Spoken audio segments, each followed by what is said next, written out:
नमस्कार दोस्तों, हमारे YouTube चैनल क्रिएटिव मल्हार में आपका स्वागत है। दोस्तों, आज हम आपके लिए ला रहे हैं बड़ी ही रोचक कथा, जिसे सुनकर आपको हैरानी होगी और लगेगा क्या ऐसा भी कभी हो सकता है। इतिहास की कुछ कहानियाँ सच में चौंकाने वाली होती है। ये कहानी महाभारत के आदि पर्व की है, जब राजा पंडु अपनी रानियां कुंती और माद्री के साथ वन में विहार कर रहे थे।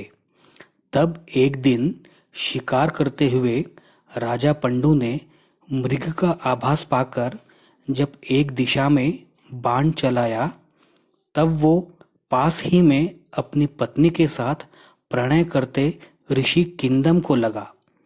इसमें दोनों की मृत्यु हो गई, लेकिन मरने से पहले ऋषि ने राजा पंडु को श्राप दिया कि जब भी वो अपनी पत्नी या किसी भी स्त्री के साथ संबंध बनाएंगे, तब उसकी मृत्यु हो जाएगी।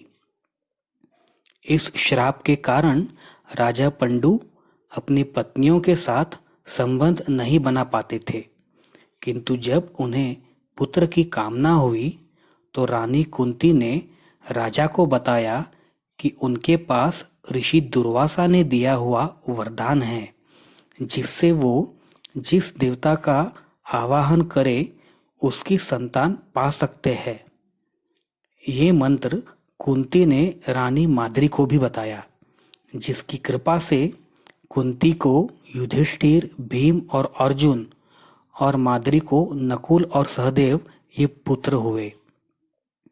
चूंकि ये संतानें देवों से प्राप्त हुई थी, राजा पंडु चाहते थे कि उनके पुत्रों में उनका भी अंश हो। तब उन्होंने एक दिन अपने पुत्रों को पास बुलाकर कहा कि मैंने 16 साल आपकी माताओं से दूर रहकर ब्रह्मचर्य की तपस्या की है। इसके कारण मेरे शरीर में एक अद्भुत दिव्य शक्ति का संचार है। मेरे शरीर त्यागने के उपरांत आप लोग मेरे शरीर का थोड़ा सा हिस्सा खा लेना, जिससे मेरे ये दैवी गुण आपके अंदर भी आ जाएंगे।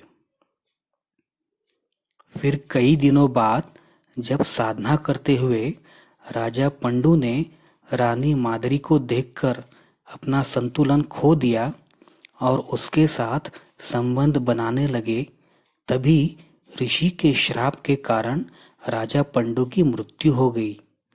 राजा का दाह संस्कार करते वक्त किसी भी पुत्रों को उनकी कही हुई बातें याद नहीं आई, लेकिन अचानक जब सहदेव ने एक चींटी को राजा के शरीर का मांस का छोटा सा टुकड़ा ले जाते हुए देखा, तब उन्हें अपने पिता की कही हुई सारी बातें याद आई और उन्होंने अपने पिता के मस्तिष्क के 3 टुकड़े खाए।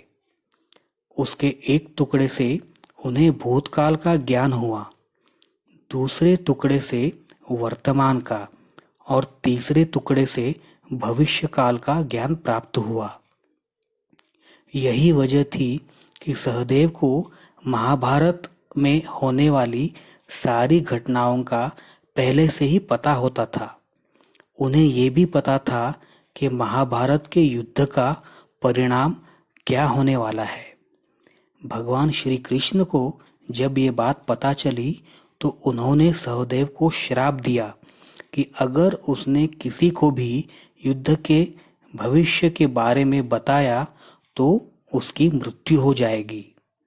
श्री कृष्ण ये नहीं चाहते थे कि भविष्य में होने वाली घटनाओं का किसी को पहले से ही पता चले। इस श्राप के कारण सहदेव को सब कुछ मालूम होते हुए भी हमेशा चुप ही रहना पड़ा।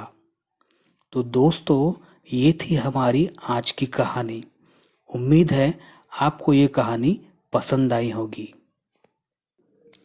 दोस्तों, आशा करते हैं कि आपको हमारा ये वीडियो पसंद आया होगा। इस वीडियो को लाइक और शेयर ज़रूर करें। पसंद आया तो कमेंट करें और हमारे चैनल को सब्सक्राइब करना ना भूलें। नोटिफिकेशन के लिए बेल आइकॉन ज़रूर दबाएं। धन्यवाद।